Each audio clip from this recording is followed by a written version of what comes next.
Hey everyone, hope you're doing well. Kyle here at the trade deadline here in year number 3. As I mentioned in the last video, we're not looking to make any moves because the team is doing very well. We do have a lot of guys on expiring contracts, but I can afford these guys that I want to keep, Batherson and Zub, and then these other guys are older guys that I can more than likely either re-sign or just get one-to-one replacements in the off season. So I'm not really trying to, unload these UFAs because we are a contender currently this year.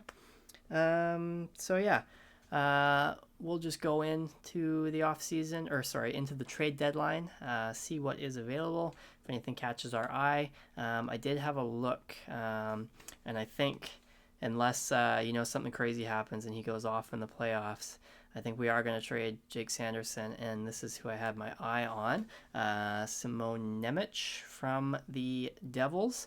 It was either him or Sider. Very similar in terms of value and overall, and then potential also.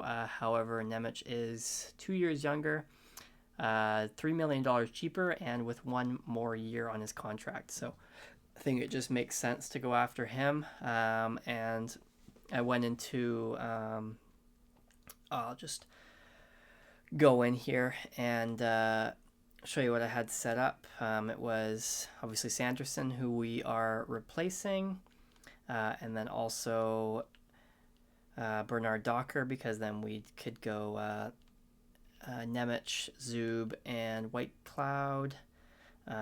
So that potentially could go through. I'd have to maybe add a little bit of a sweetener, but if there's no one that we're interested in the range that our first round pick is, then we could throw that in there as well, and that would be a big move that we could make. So yeah, I think that's what we're gonna do. Unless, like I said, Sanderson has a great end of the season and a great playoffs, he's just not really doing it, and I want to trade him while his value is high. So yeah, we'll see at the off season what ends up happening with that. But anyway, let's get into the trade deadline here and get to the end of the season. So yeah, good stretch heading into the trade deadline, and then usually how things happen with us, it seems, is that we do very well post trade deadline. So we'll see how the remainder of the season goes here. But let's see who is on the block in the year 3 trade deadline.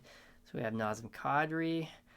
3 years left at $7 million is actually not bad, but he is 36. Like I said, our top 6 is great. That's the best part of our team right now. So definitely no one that we need. The only people that I would maybe be looking at would be like an upgrade in the bottom 6 defensively. But other than that, the team is looking pretty solid. So let's see. Sharangovich, Pelech, Bobrovsky, Tomas Hertl, Carlson. Yeah. Max Domi. Nope. Yeah, I mean, none of these guys are really catching my eye, and I don't really want to shake up the team because we are doing so well. I trade there Utah for Braden Yeager. Okay, and Cody Ceci goes to the Jets. Yeah, so I think we're going to just leave the trade deadline with no moves made, and we'll go the remainder of the season with the team that we have, the team that has been doing well for us. So right now 38, 16, and 8. And I will check in at the end of the season here, as it looks like we're doing pretty well post-trade deadline. Okay, so season has ended. I believe we went 14, 8, and 0 to finish out the season, and that ended up with us getting 50 wins, which I think is our best season so far. I can't exactly remember.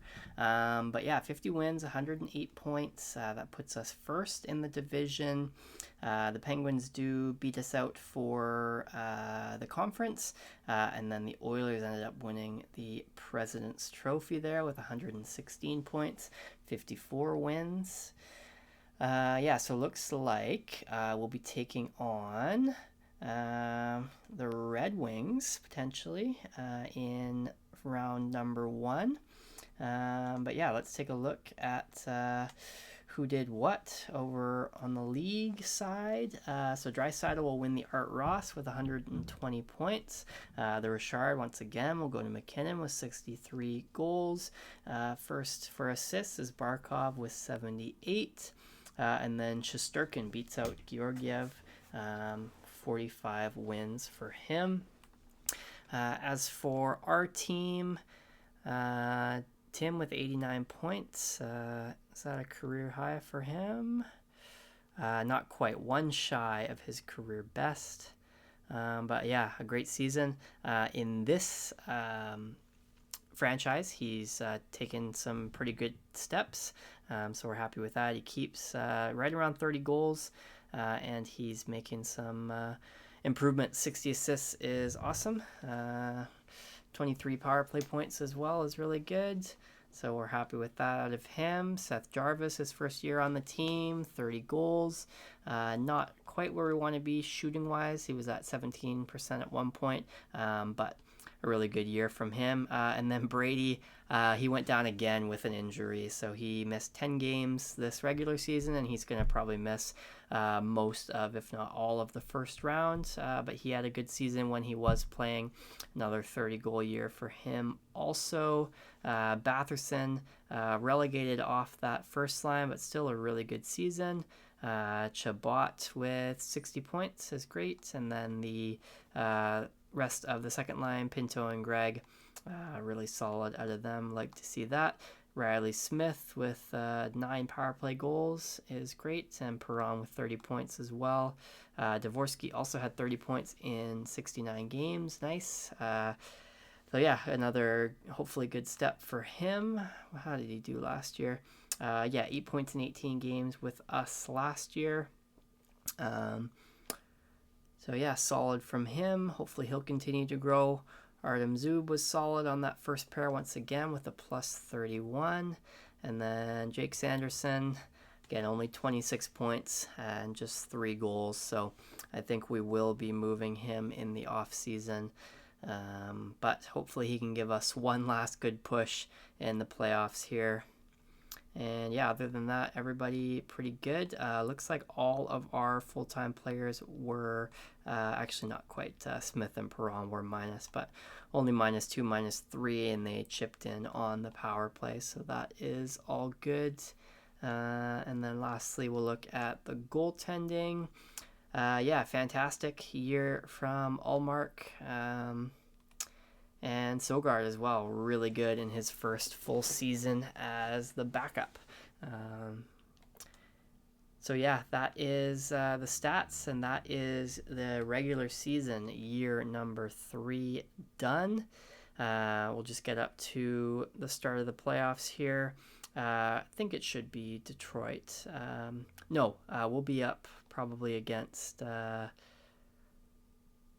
Canes here. Interesting. Like I said, remember when I said when we traded Nick Jensen that they never come back to play us, and then we played Toronto in the first round, and now we're going to play Carolina in this first round?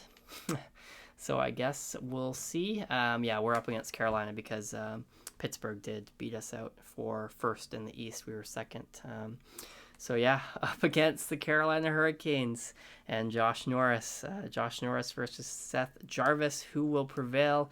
We're looking for an increase on the last 2 years, which would be 2 wins instead of 1 and 0 in the first year.